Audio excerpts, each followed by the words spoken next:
obviously they've not said it, but I think they think we are backwards. Obviously, everyone's been talking about the American model and the American influence of this move. We're both against it. Why does it not work in Europe? He's basically said, oh, look, this is happening in the youth, so eventually when they get older, they're not going to be interested in football's going to die. How valid is his argument there about viewership? It's complete bollocks. You know, the second episode of the tactic.talk podcast, and we're talking about football as we know it ending.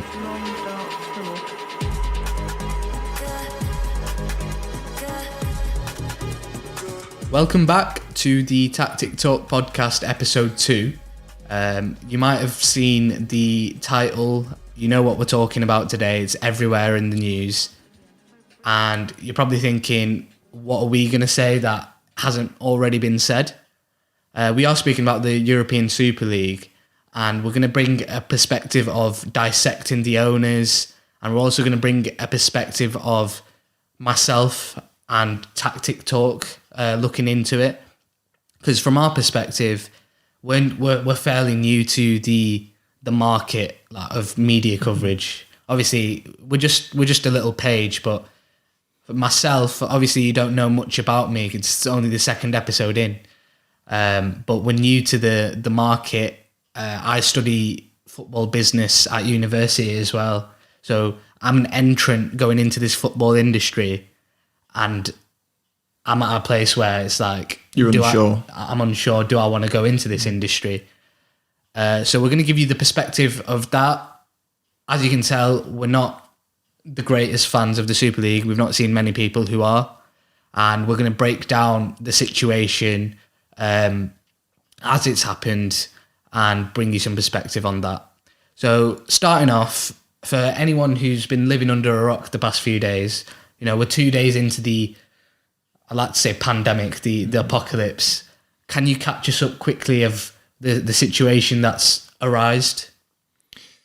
I mean, to put it bluntly, we have 6 owners who are valuing money over fan That's support. in England, so 12 owners. 12 owners eventually, and then more. It'll be 15. And essentially, they've decided that they want to join a European Super League so they can steer well away from UEFA and essentially control the finances that affect their club in European football directly.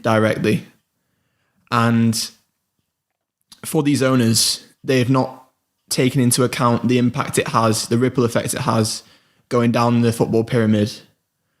And so, well, I think they have taken into account. I just don't think they care, to put it bluntly. Definitely. I see it as a business move over football. And when you're running a football club, that can never be allowed.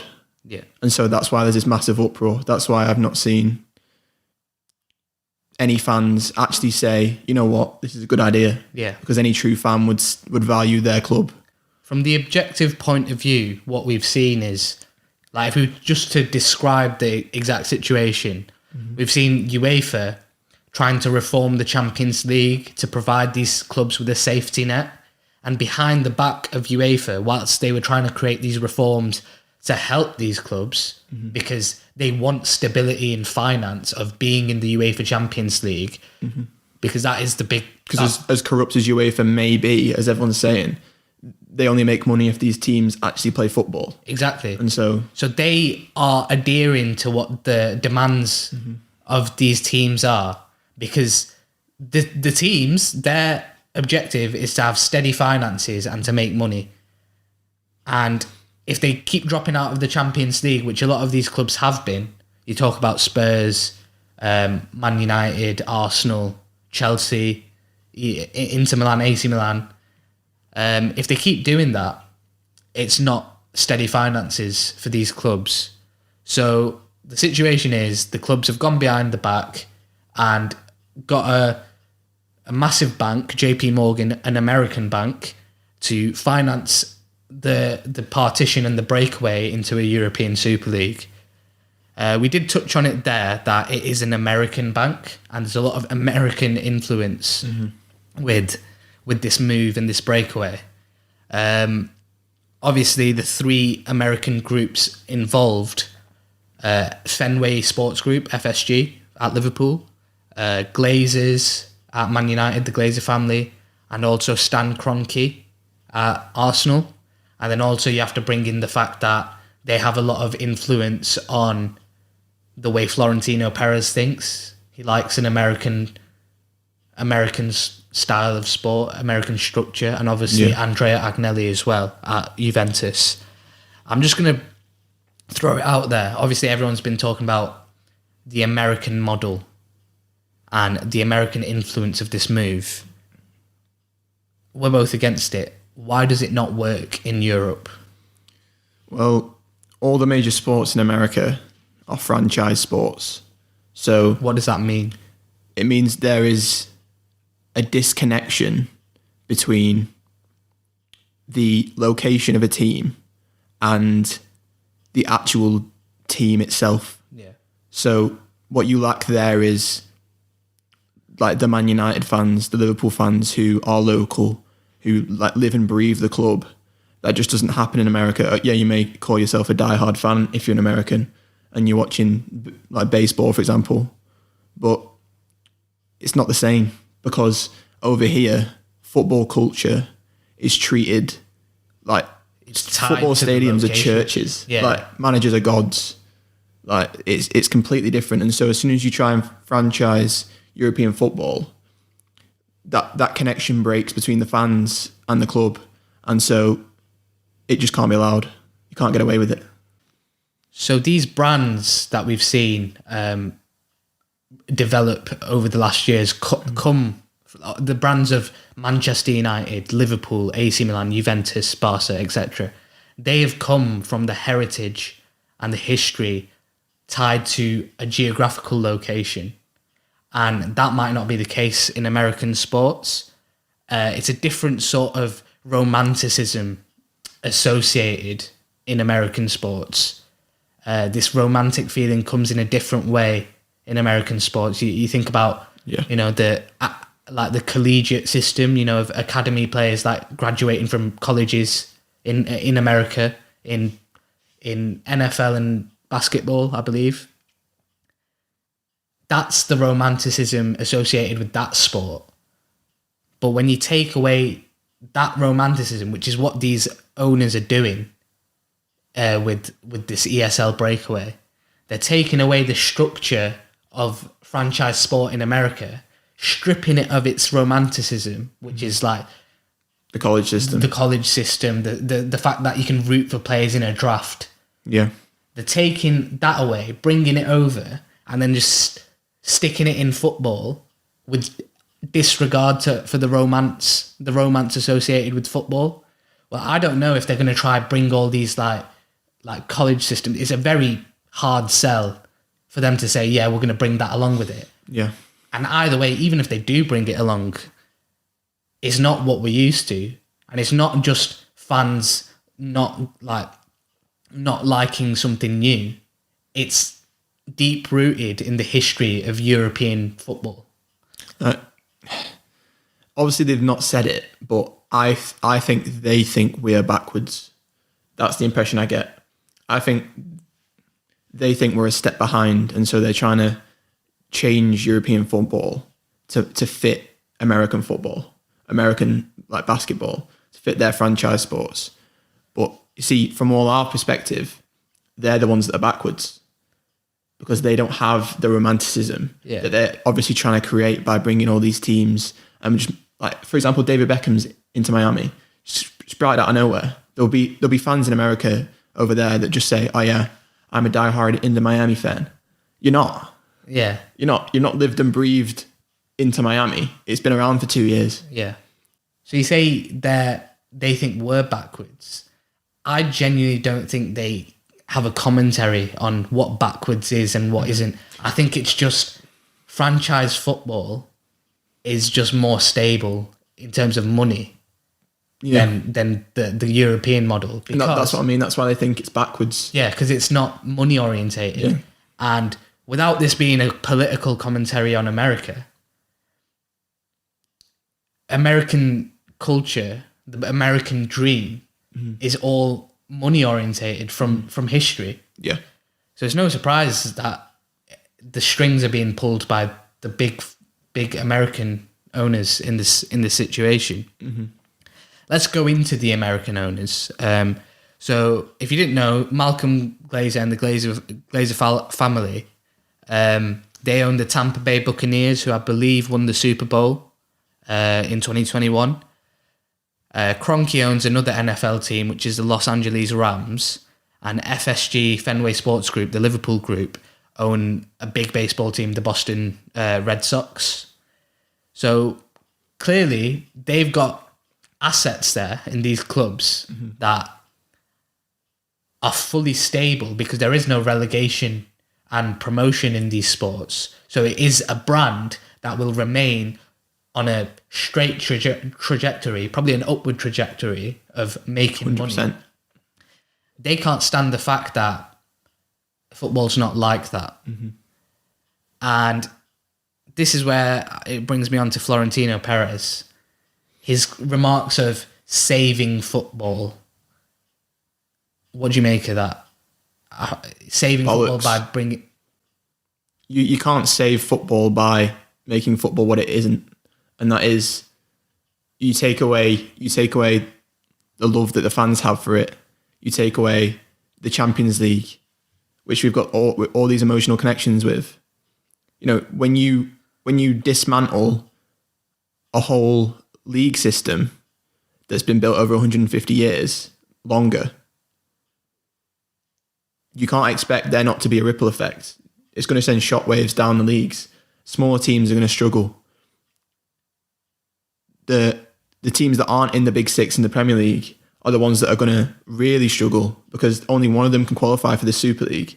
And I think eventually it'll only ever be one team that does, because as soon as one team starts dominating that 14 teams, you'll see them enter the Super League, get a massive boost, and then eventually you might as well not have that slot because all these teams just won't be able to compete with this one team that made it.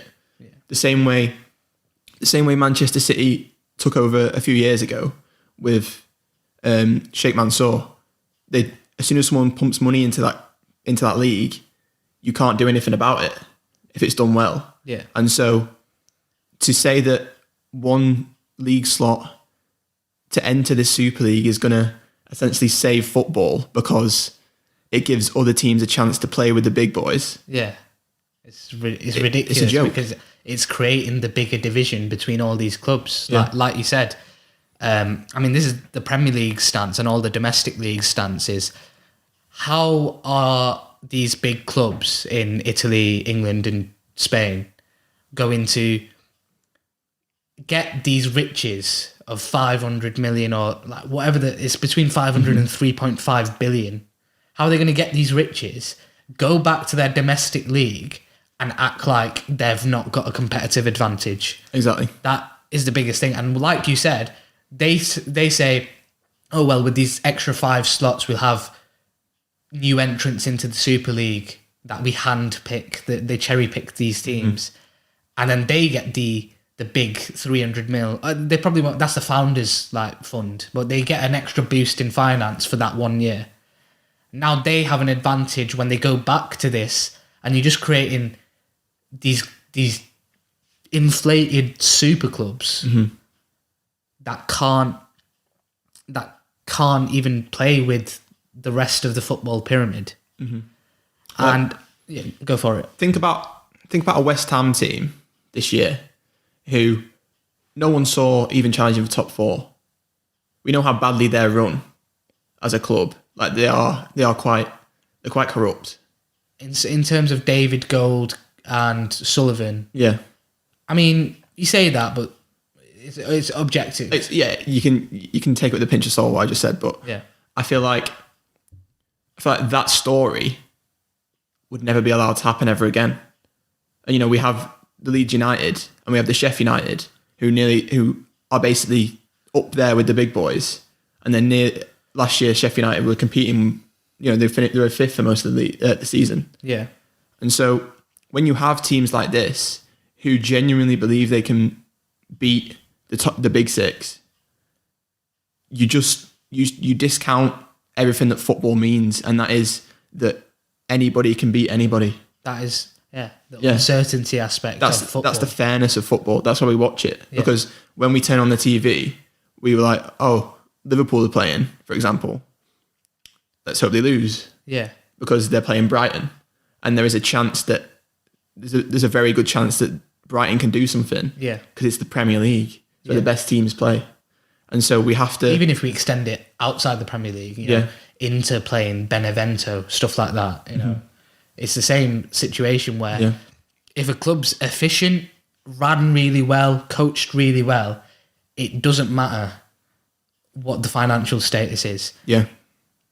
And to a certain extent, they can argue, well, if that's the case, it doesn't matter what the financial status is. It doesn't matter if we create this massive divide. That's potentially an argument. But I just want to bring in a different sport. It's combat sport, MMA. Again, I don't know much about combat sport. We had Luke on the first episode. He's a massive combat sport fan. You know quite a bit about combat sport as well, MMA. And I just want to bring in the UFC and Bellator. I believe they're two different publishers, you could describe them as. Yeah. Promoters. That publish the same sport, basically. And with this divide in football, you'll have the ESL, let's say they're, in this analogy, the UFC, because they're the big boys, they're the money makers, versus Bellator, who is, I know there's loads of bodies in the other side of the football world, which is UEFA, FIFA, Premier League, etc., etc. But let's say they're Bellator in this analogy. With the rise of UFC, I just want to go through the money differences. Again, completely different sports, but this is something that I wanted to bring up.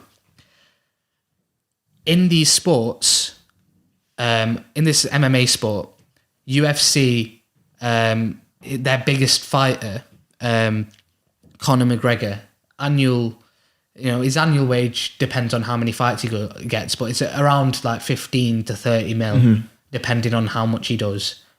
To put that into context, with the top Bellator fighter and what they earned in Bellator 187 and also throughout the annual year, I think his name's Juan Archuleta.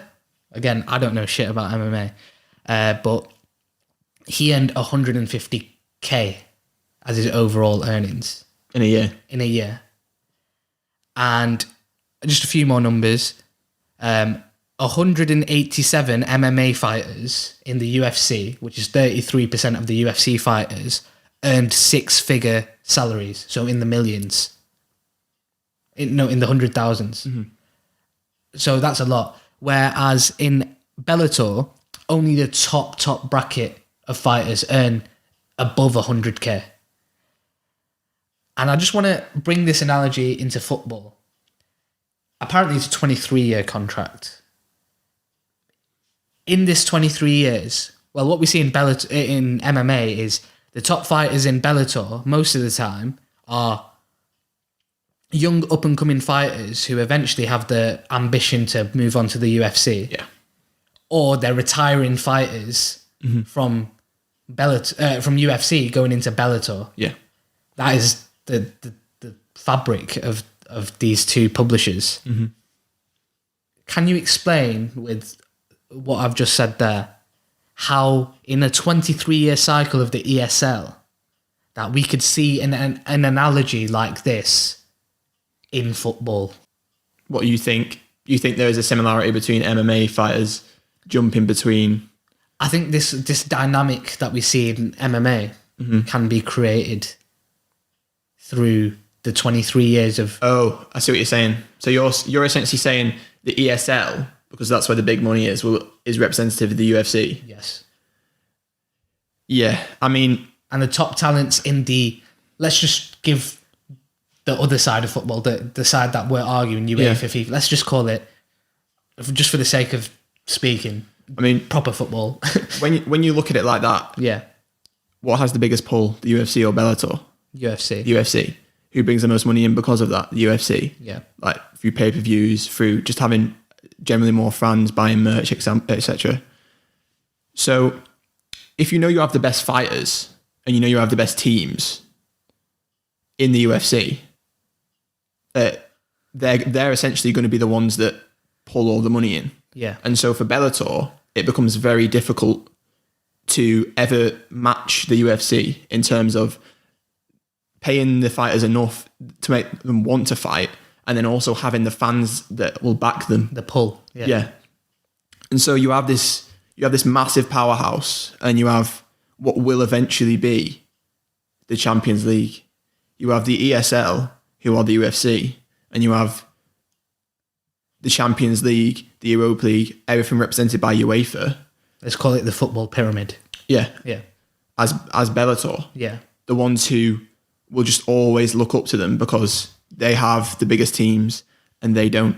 And therefore they have the biggest pull and they don't. And therefore they get the most money. And I've seen some, it's typically younger fans that say, oh no, the ESL looks great. You know, UEFA corrupt, get them out. Mm-hmm.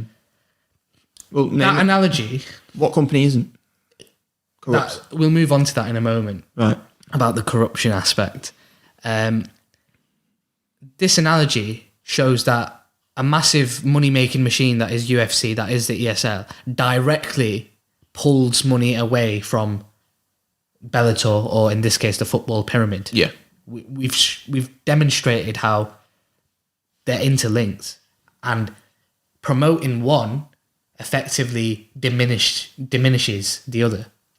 And in 23 years' time, if this contract goes through, the big players in the football pyramid, the aspiration is going to be, I need to move to the ESL clubs. Mm-hmm. And then imagine in 100 years' time now, where massive clubs that aren't involved, Napoli, Everton, who else? Sevilla, massive Ajax, Benfica, all their biggest talents are just going to go to this ESL, this money-making machine. And they're going to be the divide between the two, the football pyramid and the ESL is just going to be infinitely huge. It's just going to be massive, and it's just going to keep growing. And also, when you have, for example, you have a Paul Pogba in a Premier League, that doesn't just draw Man United fans to watch him. That draws other football fans to watch him, maybe even opposing teams to watch those matches. And so you take that player out of that league, for example, you not only destroy that club because they can no longer compete and have the same pull as the Super League teams, you also destroy the revenues that come in from other third parties, like, for example, French fans who just want to watch Pogba play in the Prem. Yeah. And so even third parties like Pepsi who sponsor Pogba. Exactly. Yeah. So you destroy the pyramid because you take an individual player that not only plays for one team but represents a league. When you think of a league, you think of certain individuals, and you tune into that league to watch Ronaldo when he joined the Serie A. You tune in to watch Ronaldo. Exactly. So it has a ripple effect that will destroy smaller teams. Yeah, it's seismic. Mm-hmm. It's this ripple effect as well. So we'll move on. We'll move on to the corruption element that you touched on before. But I just want to firstly ask, it's rumoured that it's a 23-year contract. That's what they're signing on for. Mm-hmm. Is there no going back after, if this 23-year contract went through? Let's say the hypothetical, it goes through. After, say, 23 years, can they go back to the football pyramid, or is it literally over? I mean, the issue is it's not in their hands. It's not in the owner's hands whether they can go back or not. Yeah. It's completely down to the Premier League and UEFA and the rest of the pyramid. The power lies with them, but essentially you can go into the legal case. Oh, they won't be allowed to kick us out of the Premier, for example. That's what Florentino Perez is saying. I know the Euro players won't be allowed to be banned, but why take the gamble? Like, there's no logical reason why you would want to destroy football for for this league. And so it becomes hard. It becomes hard for any club to recover because they've lost the fans as well. There's a betrayal that the fans feel. And, support is carried through families. Your dad supports United, you support United. It just happens. As soon as you create that destructive link, you destroy that link between families. We might not even see there being as much of a pull because there's just not that connection anymore. And so we've already felt the betrayal. It's whether we can go back into the Prem and forget about it. Yeah. But that might not even be the case. You said there about the destroying the family links of passing down a club through generations and so on. Florentino Perez has argued 60%, no, it was 40% of young fans. No, it was 60% of young fans aren't interested. No, 40% don't watch football. Young fans. Yeah. So his argument is that, I don't know where he's pulled that number out of, it's fucking arse. Yeah. It's taken... You can't tell. You literally can't tell. Yeah. As he rounded up like the entire youth and just said, "Oh, you fancy watching football tonight?" Like, fucking hell. He's basically said, "Oh, look, this is happening in the youth. So eventually, when they get older, they're not going to be interested. And football's going to die." How valid is his argument there about viewership? It's complete bollocks. Why? Because let's put it into perspective. 60% of all youth watch football. Like, they are football fans. That's what he's saying. 40% are not football fans. That was his statistic. 60% of the population of the world, that's like 4 billion. It's close to 4 billion. Right. This is youth. Yeah. Also, when they grow up. So when they grow up, Yeah. it's going to be 4 billion. Yeah. Out of the 7 billion, the 8 billion that we might have. And so, is that not enough to sustain football? I mean, £4 billion pounds, still 4 billion people, Yeah. fans. Like, it just is. And so his fact just doesn't work. He's saying 60% of all fans, of all people, are football fans at youth level. Yeah. So, right? That's good. But is it a diminishing number? I mean, you looked into some stats the other day about viewership in the Premier League as just a representation of whether it's diminishing or not. Is it a diminishing number? Are we going on a downward trajectory of viewership? I mean, we're looking at the Premier League, so obviously that's just the numbers I looked at were just in the UK. Yeah. And it said that there's about 14 million viewers of the Premier League, like, consistently. Yeah. And they're saying that number's slowly diminishing. So he's got a point? It slowly. Right. I mean slowly. Like, it's still at 14 million, the same it was a few years ago. Yeah. So the numbers are dropping, but they say that is due to the introduction of VAR and not directly linked to youth. Because obviously old fans are seeing the way that modern football is going and is being controlled by people like him and deciding to turn away from football. So the diminishing numbers aren't even related to youth, is what the Premier League is publishing. Yeah.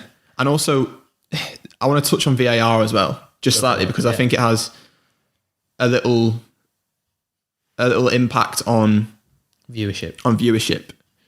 Because obviously the romanticism comes from like seeing Warriors play for your club. That is one reason why you might fall in love with football. Yeah. And so with VAR, which by the way I think has been put in essentially to protect assets. That's what it is, in my opinion. Just as soon as you know a player isn't playing for a club, then you know that you're losing money essentially because you've not got the same pull. And so these big owners are saying, yeah, we want VAR because it means that our players will play more than likely than the next week because they're not injured, because they're being protected. Well, if you have VAR, players are more likely to be careful when they're committing fouls. And you can get the red cards overturned. The game will eventually go softer because we're already seeing that because of officiating. And so when the injuries don't actually occur, these players that pull in so much money will be playing. Yeah, protected assets. You're protecting assets. Yeah. And so the reason why viewership is dropping because of VAR is because fans are turning away from Older football. fans. Yeah. From football because they don't like the way that it's being officiated. Yeah. And so we have to look at it. Money is the root of that. Yeah. The reason why fans are turning away is because, they're just not interested, and because they're losing, because owners are scared of losing asset money. So you just want to highlight there, it's like the older generations that are contributing to this diminishing viewership. Mm-hmm. So, Florentino Perez, I doubt you're watching, but first of all, suck a dick. Yeah.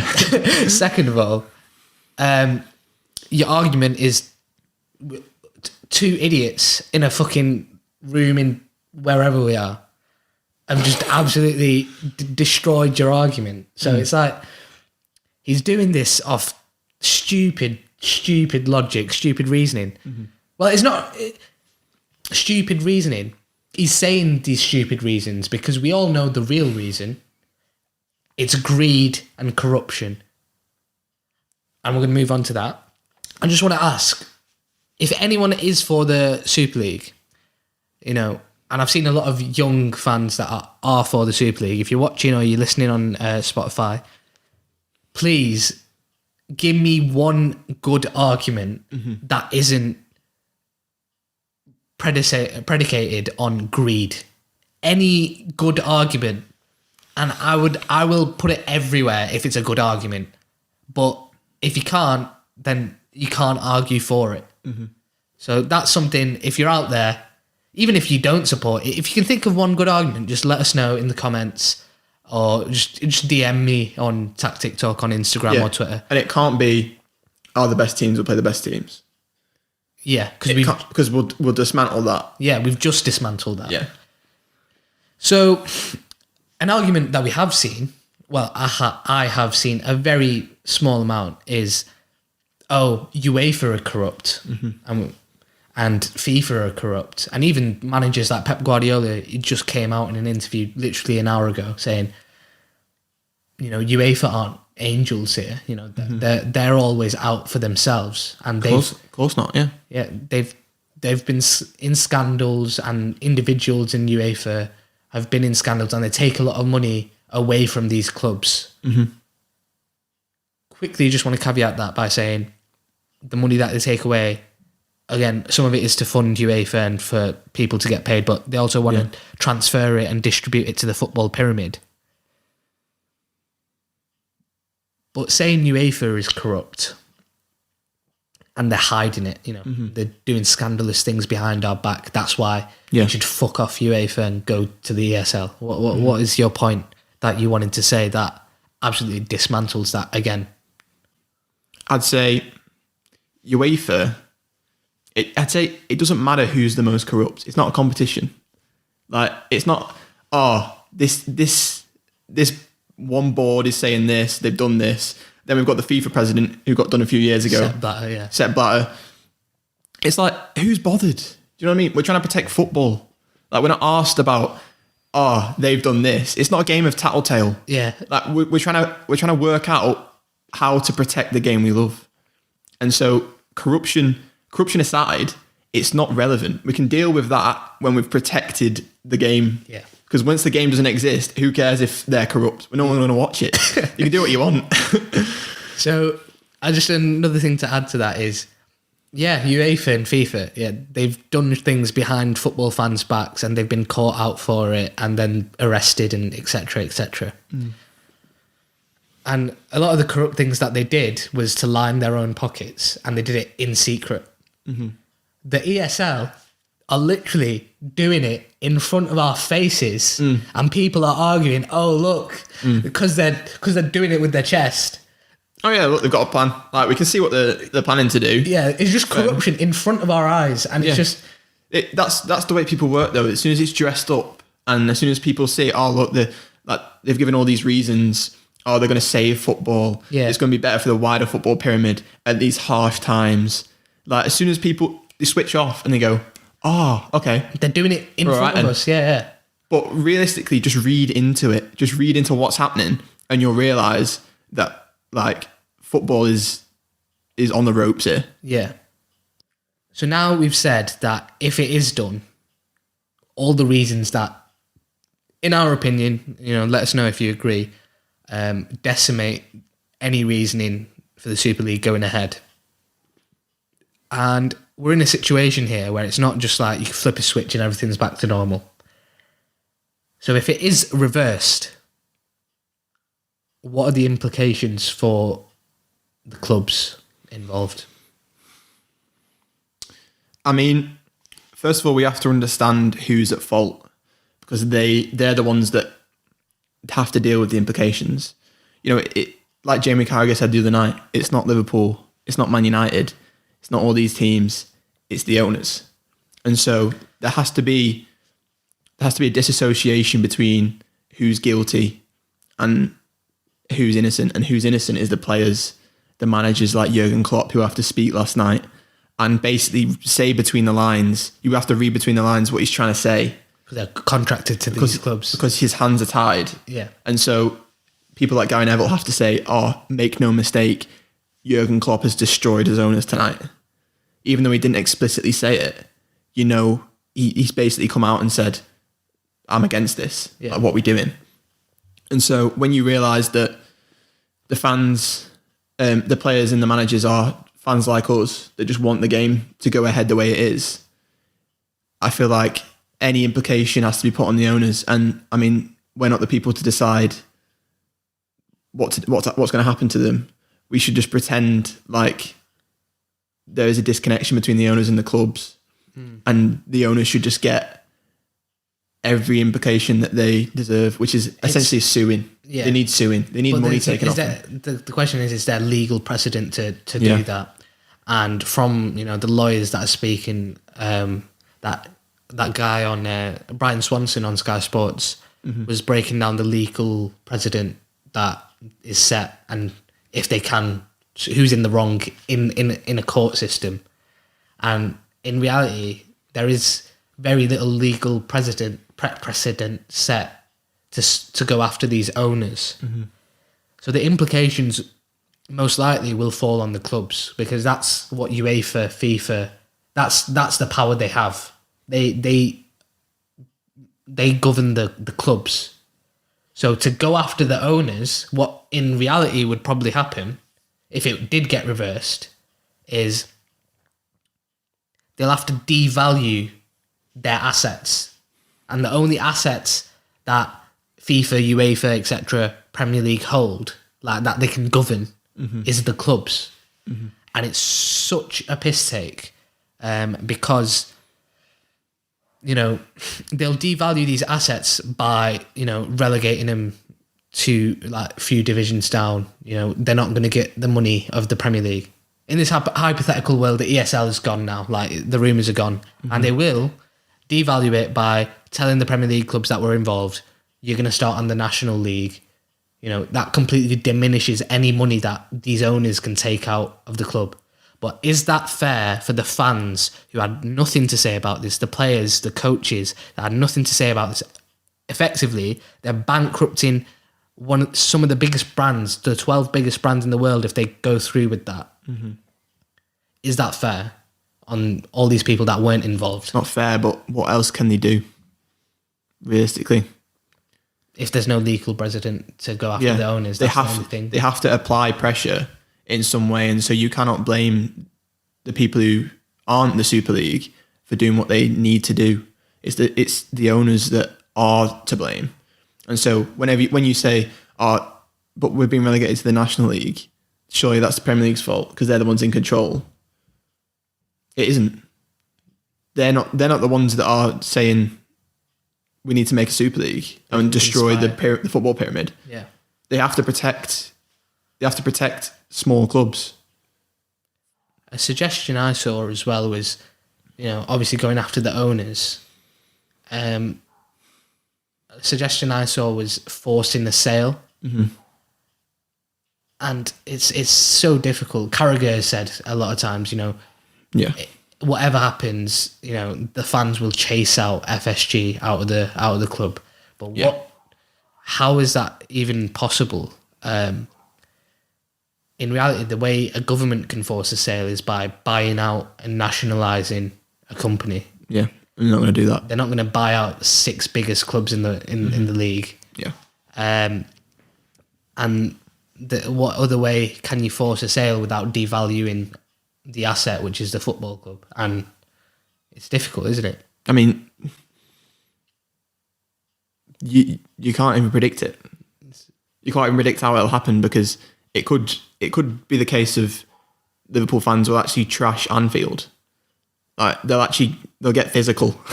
But again, they're going to be reluctant to do that because it's their home. Holy ground. Yeah, it's nothing to do with Anfield. Yeah, nothing exactly. To do, it's such a difficult situation. These people don't have faces. Like, they're ghosts in the industry, and so you don't know what to attack if it comes to that. If something that you love is being destroyed, you do everything you can to make the other person feel the person destroying it. Yeah, yeah. You destroy them. Yeah, but how? You can't touch these people. We've not seen the Glazers haven't been to a Man United game in like 2 years. Yeah, and like, he doesn't even understand football. He said it took him 2 years to understand the offside rule. Fucking hell. So, like, and even now he said he still doesn't understand it. Yeah.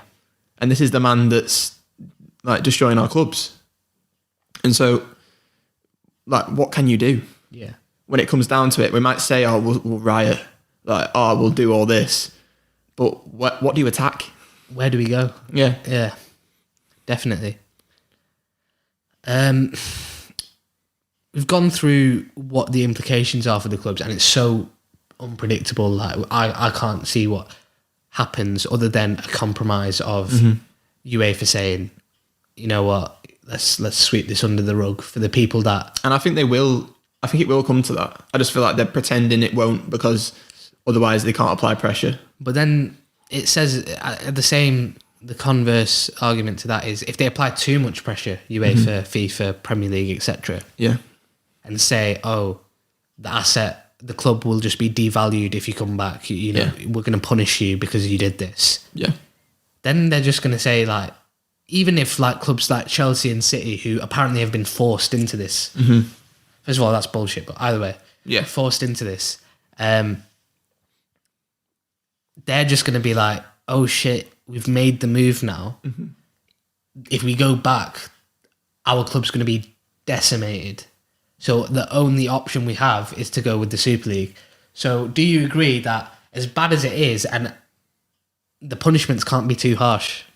I think UEFA have to do just enough so that the owners are forced out, but not enough so that clubs have permanent damage that destroys fan bases, and you know what I mean? And so for UEFA, I feel like especially in the PR they're doing, they're essentially saying we're on the side of football, which I think is quite a smart move, because like, they want the same thing as us essentially, and that's this Super League destroying. I feel like it's essentially down to us as fans, because UEFA might not have any legal grounds to actually go against this, but this thing can't go ahead unless people like us support it. And so I feel like UEFA are doing well right now to just say, look, we're going to do this, we're going to do this. And that creates a reaction in the football world, and it applies pressure indirectly onto the board. See, you sort of wrapping up to the final question, what you just said. You'd say you're optimistic that this can be stopped with the pressure of the people and, you know, the side of football. I'm a bit more pessimistic because, you know, I'm scared, you know, if I'm being honest, that there is nothing like, fair enough, there's so many people that are against it, like you just said, but you've also just said the legal precedent is not there for them to go after these people, and the punishments are very, you know, just on the lines, like you can't tell how they go. So basically, what do you think will happen? Because I'm pessimistic, and I think that the Fat Cats will win. I think James Milner coming out last night and saying what he said, saying, I don't like it. From what, obviously, he's not spent too much time researching it. Yeah. But from what he's heard, you can imagine that he agrees with most of it. And so I think that will start the ball rolling for players to eventually just start coming out, because we've already seen Ander Herrera, seen Bruno Fernandes. I mean, in the last hour, it was breaking just as we're speaking. Again, this isn't a news show. Like, the content is for longer term as well. It's to tell you why this is a bad thing. But in the last hour or so, we've seen Jordan Henderson apparently hold an emergency meeting with the board. Fair play, Jordan Henderson. Marcus Rashford, I think apparently Sky Sports were breaking that he tweeted, like, football is for the fans, Matt Busby. What role will the players play? The biggest assets at these clubs? Because this is a cheeky way that UEFA can, you know, have some bargaining power. What role will the players play? I feel like the players are the most important in rallying an opposition to the ESL. I feel like players are worshipped in England, and they have more power than managers. I think they have, in certain managers, I think Jurgen Klopp has a lot more power than certain managers. But I feel like players have more power over the fans than the board does, for sure. And so if the board try and say, oh, we're not bothered about PR, we're not bothered about how this is going down in the football world, if players take a stand, like, they can't play football. They can't play football. Like, what else can the board do? Their assets are gone. They're the reason why the Super League is so super. You know? Yeah. It's not like they can. They're the selling point. Yeah. You don't go to a stadium to look at the stadium. Yeah. You go to the stadium to watch the football. Yeah. And if no one's playing it, then, you know, you're sorted, because they can't play. And like, say if all these big assets, it's very difficult. You know, Gary Neville said, obviously they're getting paid by these people, so it's very difficult for them to come out, and it should never have come to this. There should have been a body that regulated it. 100%. The reality of the situation is it has come to this, and we need them to do something for it. You know, as much money as they're on, if they all came out as a collective and said, we're against this, that's it. They can't do anything. They've forced the matter. If all of them do it, or even a majority, even if one team, one squad, if one team drops out, you're sorted. Because then the rest it'll start a domino effect. Yeah, they'll all fall, and so the players essentially have the power. Yeah, you know, they choose whether to walk out on the football pitch. No matter how much money they're getting paid, they'll be fine. Yeah, they will. They'll be better off than the average fan. Yeah, for sure. And so it comes down to what they value most. And I feel like for players like Marcus Rashford, he's already demonstrated that he values football, and he values fans. James Milner, all these.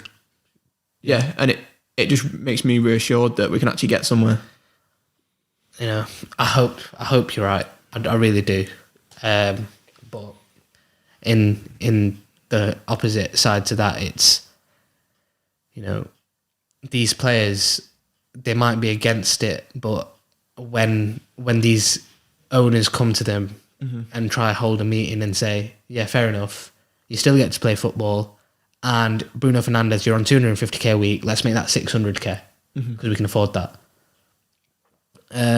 It's going to be very hard to turn down that sort of money. But at the same time, Fabrizio Romano broke that a player was speaking, no, it was Laurie Whitwell from The Athletic wrote that, again, these owners are trying to implement a 55% salary cap on how much this, like, new revenue can be put on salaries.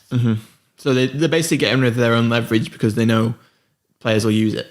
And apparently this agent has an agent for one of the players in the top 6 in the UK has contacted Laurie Whitwell from The Athletic, and he said, apparently there's rumours of this salary cap. So in reality, the wages will go down, is what. Yeah. And if that doesn't show greed anymore, the fact that the owners are also not only taking all this money to line their pockets, but they're also apparently trying to hold a salary cap. Yeah. That I don't know what shows greed. Well, it's obvious that the owners aren't happy with the current model. and that goes for Premier League and Champions League. So Premier League, you have to qualify. You have to qualify in the top 4 to get Champions League football. That's how certain teams make their money, and so that causes essentially inflation in players' prices, in players' wages, because obviously you want the best players to play for your teams. But if you're in a European Super League, you essentially don't have to play the best players the most money, because the players you're already in the Super League. You're already consistently getting money on an upwards trajectory. You don't need the best players, even though you want to keep around some players to create a bit of a pull. But Man United, Liverpool, Real Madrid, all these big clubs have enough pull so that no matter really who's paying for them, as long as they're obviously a good level, they don't have to be superstars. You don't have to be paying the best people the most wages. And so this cap just illustrates their plan. They're trying to rinse people of their money and completely discounting competition in football because they want to make money, like, no matter what. Yeah. Even if these teams don't do well. Yeah. And so it's a joke. So, where does this leave us? You know, where? But us personally, obviously, we're against it. But I mean, you've got the biggest thing with tactic.talk, haven't you? You've got the biggest impact. Yeah, I mean, with like media, again, I'm not a media company. I'm a guy that runs a page that's got 8,000 followers, and I'm also like, again, no one knows who I am. I'm very new to this. And the thing is as well, like Gary Neville said the other night, he said it well. He said, this is like betray your club level stuff. And so if you're betraying your club, you're sort of falling out of love with football. And like, so for you doing tactic talk, if you fall out of love with football, it's understandable because there's a massive chunk that's missing. No, I guess it's just from the perspective of a new entrant to the market, of someone who wants to be involved in football. Yeah. Again, you think of other perspectives of like young players that want to break through. It's sort of, I'm not saying I'm a professional footballer. I'm saying I'm a new entrant to the football industry and I'm desperate to break through in the football industry. You know, I'm studying a football business degree. I'm running Tactic Talk, which I aspire to be something in the media of football, so football media. And people like me it's bad for everyone. I'm not saying I'm special, by the way. I want to make that clear. I'm not special. It's just that people trying to get into the football industry, it's scary. It's like, especially when you dedicate a portion of your life to it. It's the uncertainty. It's the uncertainty of not knowing what this market is and the market fundamentally going against what you believe in. Yeah, it differs that much that do you even want to work in the industry? And it's scary because I think everyone's a hypocrite in just life in general. And I think when it comes to it, if this were to go through, you know, I'm on paper now saying that my belief system is fundamentally against what the ESL stands for. Yeah, but you have to pay the bills. And people going into the industry, and this is what scares me because we say, oh, they won't get away with it. But people going into the industry and people in general involved in the industry, they have to pay the bills. They want to pursue a career in this pathway that they chose or are choosing. And I feel like if it does get passed through, the boycotts won't do anything because people like me, we're going to be hypocrites and we'll say, you know, I've committed to this. I put so much time. I put money into my university degree. People in the industry are like, there's no way to boycott this because this is my life. This is my passion. And that's scary because it's like now these people, you've created a generation of people that are trapped in their profession. That's why I don't think it's hypocritical because, you know, it's not really your choice. Do you know what I mean? You're not. You've chosen to fall in love with football. You didn't choose to fall in love with football. So it's your passion now. And so when someone tries to change it, you're going to do everything you can to sort of cling on to that passion. Yeah. Like you can't just forget it because it's differing slightly. You sort of just have to think, okay, like let's just see where it goes. And then if you realise that there isn't that passion there anymore, then that's when you take the decision to just say, you know what, this isn't for me. But it's not an easy decision for not just me, just anyone in general. Yeah. Like say, for the example, the players, they're just like, you know, they're just like the massive version of someone in the industry. They're the pinnacle of the industry, the biggest money makers. Yeah. It's not an easy decision for them to, even though they're fundamentally against everything, it's not an easy decision to go, like someone like Marcus Rashford. If it goes through, he's a Manchester United fan, born and bred. He lives in Manchester. He's dedicated his whole life to being a football player. He probably, you know, his education isn't there for him to differentiate. Marcus Rashford's not going to be a fucking doctor, is he? No. He's not going to be a lawyer. Well, he actually is a doctor, to be fair. Oh, yeah, he's a doctor. He is a doctor. But like, he's not going to differentiate into, you're not going to see Marcus Rashford like posting mail. No. It's not an easy decision. There's nothing else for him to, I'm not saying that's how tragic it's going to be, but it's like. But it is. It's not about money. You know what I mean? It isn't. It obviously has an impact, but at the end of the day, like sometimes when you wake up and you get out of bed, it's because of football. Yeah. And when you go to bed, you're thinking about football. Yeah. I feel the same. Sometimes I'm excited to watch football that day, or I'm going to bed and I'm just like, oh, I'm so glad we won tonight. Yeah. But it's like when you take that away, it's not about money. It's about like people's well-being, people's mental health depends on football. People's lives. Like. Yeah. It's like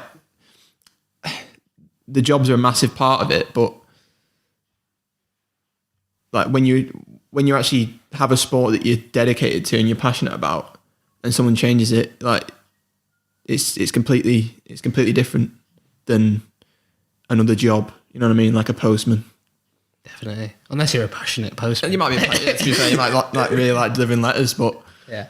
Yeah. But I think that wraps us up.